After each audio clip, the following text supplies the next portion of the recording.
Makakasama ni Bel Mariano sa kanyang bagong pelikula sina Piolo Pascual at Joshua Garcia.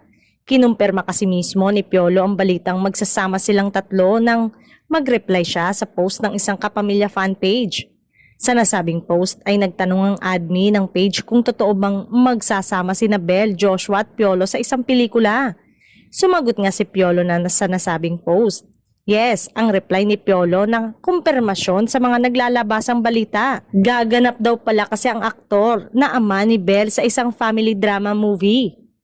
Maraming ang netizen ang na-excite dahil first time na magsasama ang tatlo sa isang family drama movie. February this year nang i-announce ng Star Cinema na bibida sa isang star-studded movie, si Bel.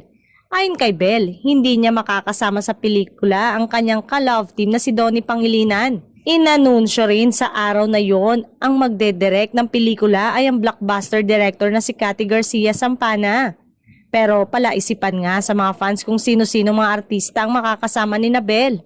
Ngayong kumpirmado na ang pagsasama ni Bel, Joshua at Piolo. Abangers naman ang mga fans sa first shooting nila na magsisimula this week.